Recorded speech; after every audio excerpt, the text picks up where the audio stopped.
Hey, what's up, everybody? I'm Justin Young. He is Josh Tech. Welcome to Monday for Commitment Catch-Up. And man, this one right here, this might be our best commitment catch-up all season long. It's been a fun weekend. A lot of guys made commitments over the weekend, particularly out in the Border League. I was over there in Las Vegas for the weekend. A lot of guys making decisions on the air. A lot of guys also just kind of doing their thing, kind of quietly going about their business, making commitments behind the scenes.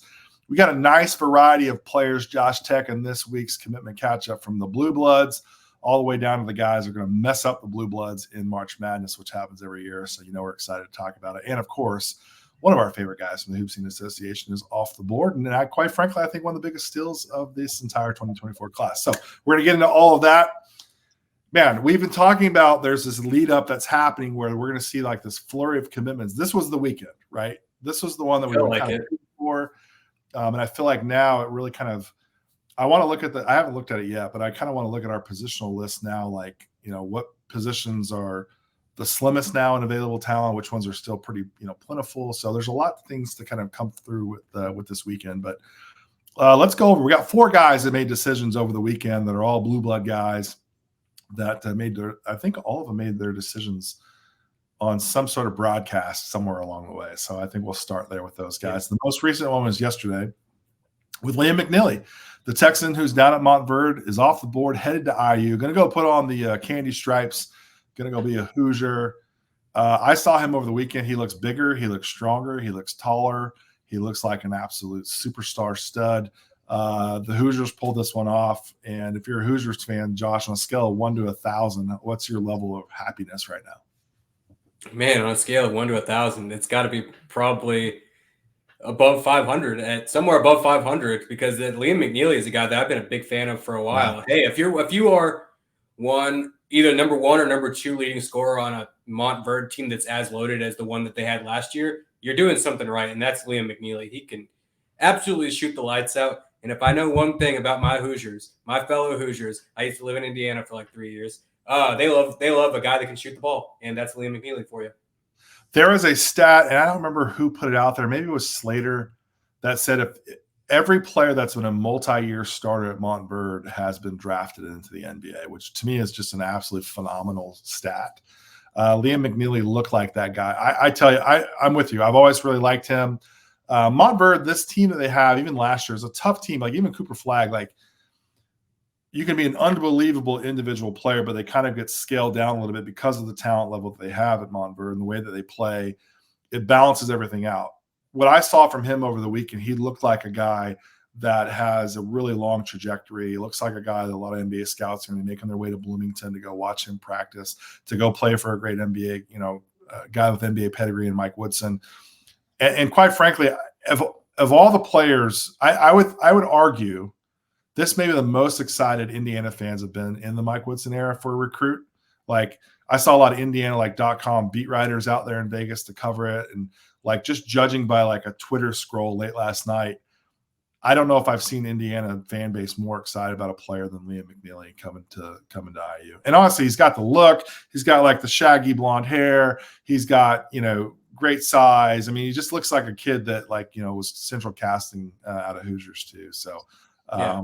If you're a fan, he looks like a kid that grew up in rural Indiana shooting on his parents' barn. Yeah, he didn't. He grew up in a nice barn. I know. It's just like, if you changed his background and told me that was his background, I'd believe you. Yeah, I'm with you. I think this is a significant one. I think he's an instant impact level guy. I'm a little surprised you went like 500 level, man. If I would be like, I know Indiana fans, and they're kind of, they're difficult to please for a good reason. They've had a lot of history. Fair point. And all of that. So I don't know that a singular recruit, unless it's like unless they got, what they perceive to be the number 1 player in the country, like Cooper Flagg or Cameron Boozer or something like that. I don't know if they would reach 1,000. So I give them a good 500. That's fair. As we're talking, I'm looking up our Liam McNeely page right now on Hoop Scene, because like I was really, really impressed with him. I always am. But like, yeah, he's number 20. I think he warrants conversation for you and I. Like, I think he needs to probably move up on the list a little bit. Here's the question. This is real. I'm gonna, I don't know. Yeah, I'll do it. Kon Knueppel or Liam McNeely? 2 of your favorite guys in this class. If you had a shot, if you're in the clutch, 12 seconds left on the clock. Who you drawing the play up for? Who are you putting the? If it's in that situation, I'd probably draw it up for Khan, just because he's had that kind of you are the guy, go ahead and go make the play kind of experience before playing, just with his high school team and then playing with Phenom U. Liam McNeely's played it on more, I don't know, I guess loaded teams like the aforementioned Montverde teams, just ridiculously stacked. So he's had other guys that can be that guy around him. I feel like Khan Knippel has more experience of being like, hey, you go make the shot. You know what I'm saying? Liam has maybe more experience playing with like extreme talent around him. But he may be the guy in that situation you laid out. I'm going with Khan, but I would not be opposed to anybody picking Liam. Yeah, Liam may be the guy that just go make a play rather than go make a shot. Yeah, sure, I can see that. I would love to see. Man, I haven't looked in the future of the schedules if we still keep doing the Big Ten ACC Challenge, if we even know what those leagues look like anymore. But it's not happening anymore. It's not happening anymore. No. Oh, see what it's ACC, SEC now. Okay, that's fine. Well, whatever the case may be, I want to see Duke and Indiana play because I want to see those two guys go head to head. That'd be really fun. Also, that'd just be cool. Hey, we're gonna see Indiana. I believe when Liam is there, maybe not, but we'll be seeing Indiana and Kentucky renew their series. Well, Kentucky's got to go get some dudes, man. Well, I know, but that's still cool. It's just that's still noteworthy. Cool. I agree. Yeah, we want to see those kind of matchups. You know what else is cool is when we have a legacy commitment and a guy. And again, we're talking about some of your favorite guys overall in this class. And we're talking about both of our favorite guys in this class. But I don't know if anybody likes Jace Richardson more than you. And he committed to where his dad went to school, went to Michigan State. And I don't know anybody that would have picked outside of Michigan State. But that certainly is a good fit. And let me tell you, the guy that I saw this weekend for Columbus High School down in he was awesome. He was awesome. He was back at his old school at Bishop Gorman in Vegas, killing it and playing really, really well with the Boozer twins. And Jace Richardson, man, why do you love him so much as a player? It's just so exciting. I mean, I tuned in for that. I believe it was the Friday night game over there at in Vegas at Bishop Gorman. They were playing Coronado, and I think I texted you, and after the first half, I said Jace Richardson is going to have 25 points. He was electric, man. He was living up on that rim.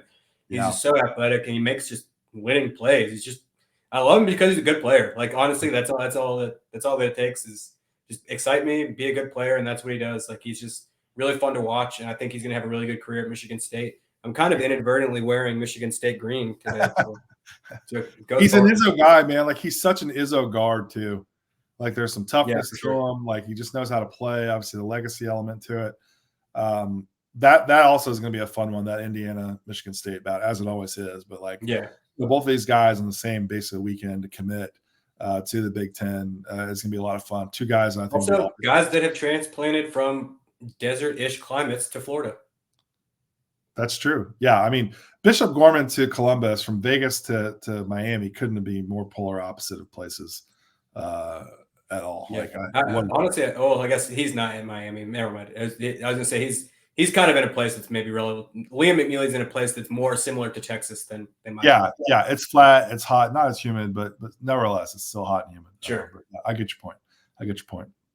Speaking of humid, Chase McCarty, who's not IMG, who's an Alabama guy that I freaking love, is off the board, headed to Houston, and quite frankly, we're talking about great fits.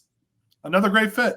Yeah. Another great fit. Big physical guard, can shoot it, fits the mold for the type of guys the Cougars have had a lot of success with. Chase McCarty had a really active recruitment, some of the best, teams in college basketball.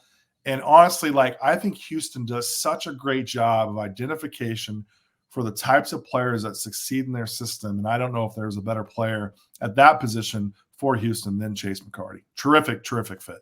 Yeah, absolutely love it. I mean, we're big Chase McCarty fans here. We've been for a while just because of his proximity to where we're headquartered here in Atlanta. And then Garrett Tucker's, been in Alabama, so he's gotten to see him a lot.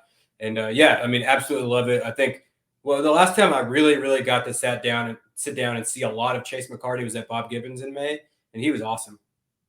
Big shot maker, big, strong. That IMG, anybody that goes to IMG, they leave there prepared for the physicality of college basketball. I think Chase McCarty is going to be able to come in, handle the rigors of a really tough practice at Houston. And like I said, I think they identify the types of players and their skill sets as good as any staff there is in the country. Chase McCarty, you get all the 5-star checks off the box for me for when it comes down to great fit. So really high on that commitment. Trent Perry, another guy, one of our guys. We talked about him before. He's headed to USC. Can't go wrong, right? Like him, another Liam McNeely, not McNeely, Liam Campbell, who I also saw this weekend at the Border League, joining him in the backcourt for the Trojans. Trent Perry staying close to home, going to stay in Southern California. I really thought, and you thought Gonzaga, I thought Colorado, and here we got USC coming in and keeping him home. And man, like I don't think he could have gone wrong with any place that he was going to go. But you know what's interesting with Trent Perry and Liam Campbell, you've got two guys that you could probably grow with in that backcourt. Man, really have some fun there. Yeah, it's kind of the opposite of what they're going to have this year, where Isaiah Collier is going to be the point guard, but he's probably not going to stay for very long. But then you have Trent Perry coming in, another guy who is just like Isaiah. I trust him with the ball. I trust him to make the right play. I trust him to go out there and just be a great leader on a team. And I think this one's a really big time commitment for USC. Also, just keeps that recruiting momentum going for Andy Enfield and staff over there, because they've been crushing it since they've been at USC. And this kind of commit is one that could be sustainable and one that keeps, I guess, that momentum going. The resume of wins for Trent Perry too, I think long term is really going to come into play. And I wouldn't be surprised to see USC. I mean, they've always been able to do this. I mean, LA is a huge city. Like I actually had a lot of conversations over the weekend at the Border League about like how this is going to sound so dumb, but like how underrated LA is as a basketball city. Like there's way more pros there in LA than I would argue that you have in New York City. Like truly, like New York is, the mecca of basketball, blah, blah, blah. Like LA, there's pro after pro after pro in that city, year in and year out. Like it blows my mind, like how, I don't want to say it gets looked over because it doesn't, but I don't know if it gets enough value placed on as a place where you can go out there and find pro level players and like high level players year in and year out. And there's this narrative. It's not perceived as like one of the basketball cities of the world. No, it's like one of the 3 best basketball cities. I mean, it's just like, I've been beyond impressed, and then particularly like the level of talent that these guys compete at a year in and year out basis. And I bring all this up to say Trent Perry has been immersed in that for his entire high school career, and that's going to allow him to go into USC and go in there and compete as they make this conference change, and as they go on the post, Isaiah Collier and whatever happens with Bronny James and his career path. But Trent Perry and Liam Campbell together are 2 guys I think you can grow with and have a lot of success with. So that's I think where I was trying to go. Yeah, it makes sense. I get what you're saying. It's it's kind of like how we say the battles that you have here in Atlanta kind of prepare you for the next level. The battles that you have in LA kind of prepare you for the next level. Yeah, same thing. Yeah, am I becoming an LA guy even though I don't live there? Maybe. Sounds like I am. All right, listen. One of our favorite guys we have in the Hoop Scene Association is off the board. He's headed to Denver. I tweeted this out. We have him in our top 150. We love this guy. We've loved him from the first time we saw him. Denver, the Pioneers, pulled off, I think, one of the most significant commitments of this class. An all-HSA guy, played for the best independent travel team in the country, dominant. You put the ball in his hands. You've seen him a ton. If you're a Denver Pioneers fan, you're watching this, God bless you. Thank you so much for watching. We probably don't have a huge presence in Denver. Maybe we do now. Maybe we do now. I don't know. Maybe we do now. Thank you. Jesse Bird's moving to Colorado, so maybe he'll. Our guy, Jay Bird. Yeah, I love it. Sebastian Akins, what is Denver getting in him? Just a big, true point guard. Like he makes plays for others, and he's pretty dazzling with the ball when he gets going. Like he can find guys and make everybody around him better. I think that's where a lot of the success was when one of one elite. Yeah, it was just one of one elite. Sorry, there's one of one elite and one of one elite rare. One of one elite was operating at their best when Sebastian Akins was getting to where he needed to go and making everybody around him better. He's just the straw that stirs the drink, if you will. He really is. And I think he can go be the guy who can go get a bucket. I think he'll be the guy that can lead a team. Dynamic guy. Huge pickup for Denver. Really one of the more significant ones, one of the more impressive commitments they've had coming out of high school, probably in quite some time for the Pioneers. So shout out to Sebastian. We're really, really happy for you. We've been excited to see your growth on our platform. Excited to see where you go moving forward this year. So, and again, if you're a Denver Pioneers fan, thanks for joining us. Thanks for watching. I'm Justin. He's Josh. We do this every Monday. So come back and watch some more. Come back and watch some more. Let's talk about some of our guys, some guys that we really like. KJ Green is off the board, headed to Central Florida, the Pace Academy guard. This one, I know he visited South Carolina, and did this surprise you? I thought that was going to be with South Carolina. Yeah. So this one kind of surprised. I think he might have committed to UCF before he visited South Carolina. So that's what really surprised me is because, well, one, I thought he was going to go to South Carolina. Two, I mean, he's originally from South Carolina, so all signs pointed there. And then when he committed to UCF beforehand, I was a little surprised, but I really like it. He's going to go from one Knights to another Knights. Didn't even think about that. Yeah, I just thought about that. It just kind of crossed my mind. That is worth a Bleacher Report type of click-through, clickbait blog. Players that never change mascots from high school to college. Whoa, that's cool. That's cool. There's gonna be a lot of teams changing their names to the Blue Devils to try and make sure they get to do so. That's true. There was a school when I lived in the Pacific Northwest when I was really young. I was a newlywed, really young newlywed, and the town that we lived in, there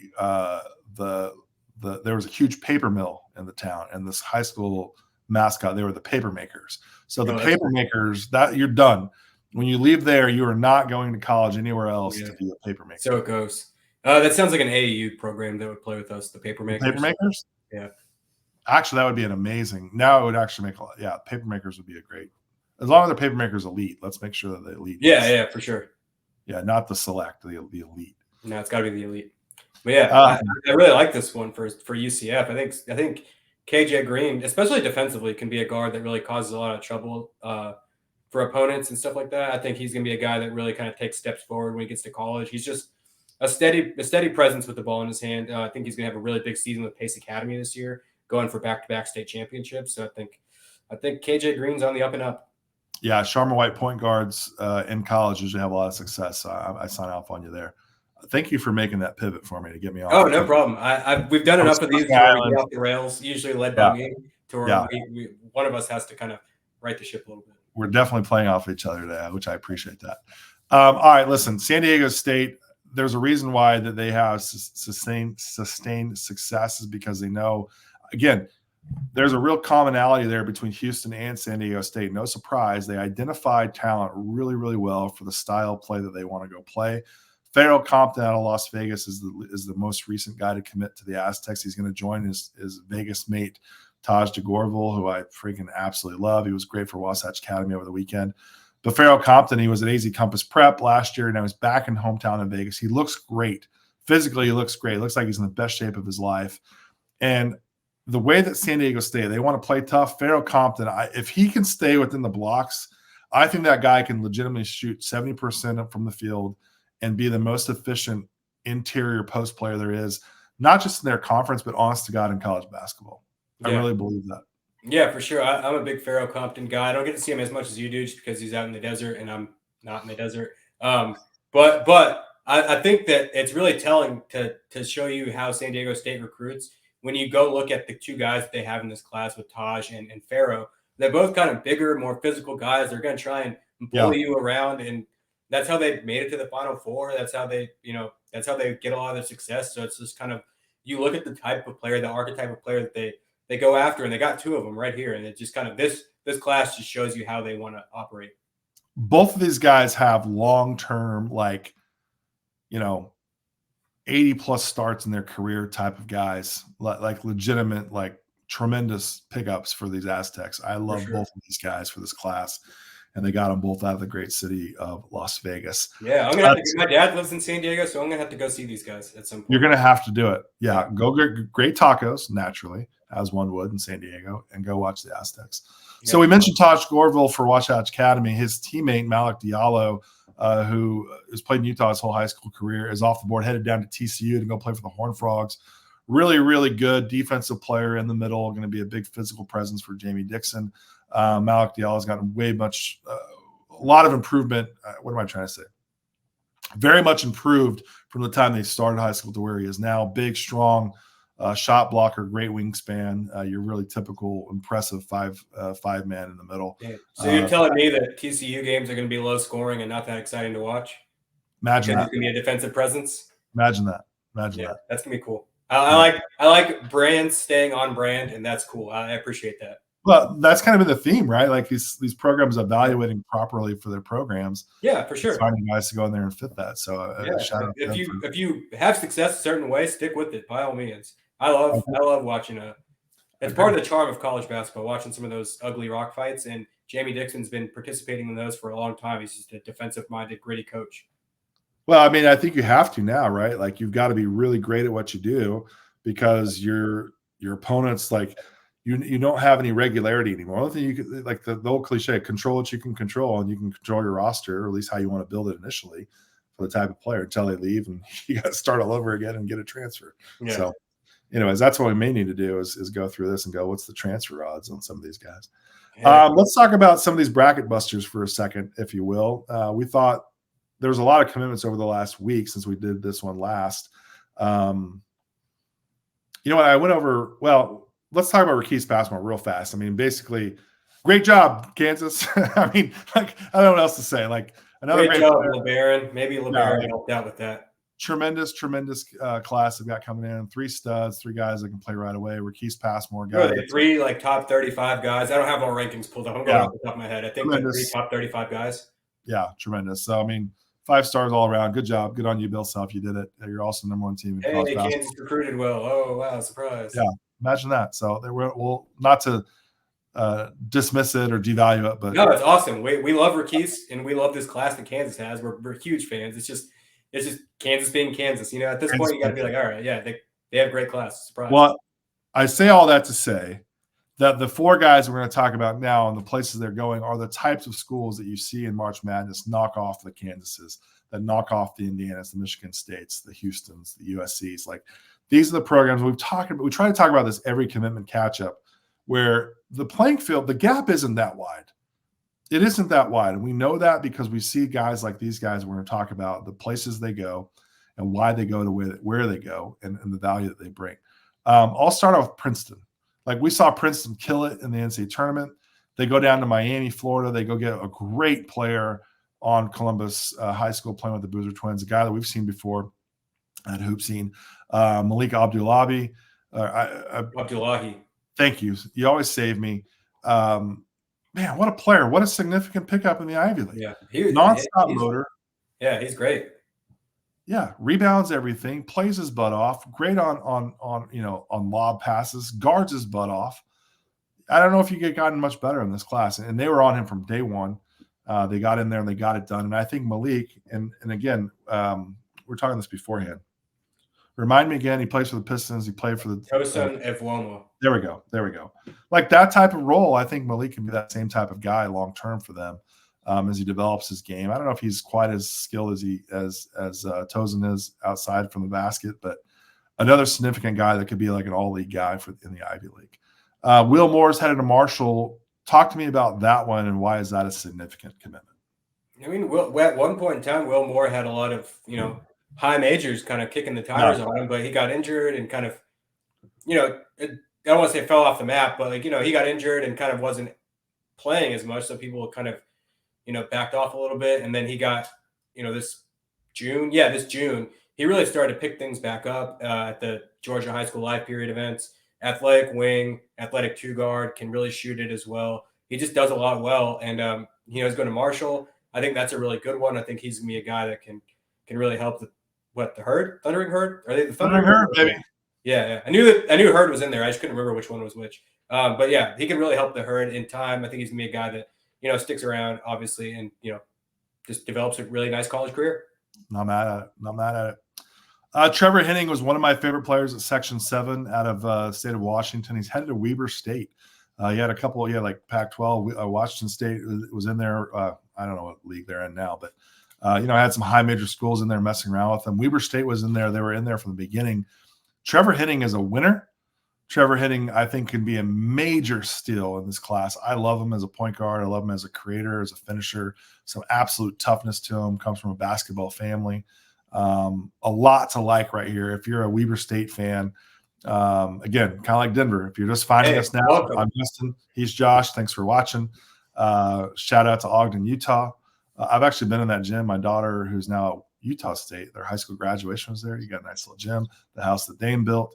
Trevor Henning, I think, will be a fan favorite there in Weber State because he's a tremendous player and should be a great starter there in Weber State in the great city of Ogden. And then wrapping things up here, Lolo Rudolph, also San Diego guy. So when you go to San Diego, you got to go watch Lolo play. Yeah, headed to Cal State Fullerton. I couldn't be happier for Fullerton. I think Lolo's got a chance to be a really good player. When I saw him as an underclassman, I had him as a high major minus projection. Thought he has that type of skill set. Another big guard, 6'3", 6'4", fast from end to end. A lot of the hoop heads down in San Diego have a lot of great things to say about him. So Cal State Fullerton getting in themselves a guy that I think can be a starter long-term for them within their program. So, man, as usual, long show, a lot of commitments, a lot of guys we like. And if you're not paying attention now, please go back and watch some of our other commitment catch-ups here on YouTube, because we've got so many guys that are going to non-Power 5 schools that I'm telling you right now are going to be really great college players that either beat teams in the tournament and or transfer up, because I think we're going to see a lot of transfer ups here in the next couple of years. And hopefully, this a story that we have working for our signing day content? Because that's a good story to have. Just like a level up kind of guy, or just like, just our favorite non-power guys that could, I'm sure. Yeah, I'm already ahead of you. I figured you were. I've been on preview camp content, so I haven't opened that document this week. So that's why I was like, yeah. Oh yeah. We're already there. We're already there. Which, by the way, signing day is coming up in 3 weeks. It's coming up in 3 weeks. That's why these commitment catch-up pods are really important. Okay. All right, Josh, as we do every week, as we wrap things up, of the guys we talked about today, which one is your favorite commitment of the players we talked about? Some good ones. I'm going to go with Sebastian Aikens just because I've seen him the most, and I'm going to go with Jace Richardson because of one, I'm a Jace Richardson guy, and I think that combination with him and Michigan State is going to be really exciting and really fun to watch, and I think it's a really perfect fit. Yeah, there's a lot of good ones. I figured you would take that one. Also, I got the green. You got to rep the green. You always got to rep the green. Pharaoh Compton, San Diego State, and Chase McCarty to Houston. Again, two guys, perfect fits for the styles of play that they're going to go to. Great job on the staffs, great jobs on the players for both identifying what's going to be really good. But man, honestly, of all the guys we talked about today, there's 5, 6, 9, 13 players. I think all 13 of them, honest to goodness, you can make an argument for our favorite of the week. This is a really great one. This is a really fun week of guys that we've kind of been, at least, behind the scenes banging the drum for a lot. So no question. All right, Josh, this was good stuff. Denver fans, thanks. I'm Justin. He's Josh. Weber State fans, I'm Justin. He's Josh. Thanks for watching. Thanks for sticking around to 27 minutes, baby. We're going long. This was fun. Appreciate you coming by. Retweet it. Like, subscribe, algorithm. Do all the things. Thanks for watching. We'll see you next week. Take care.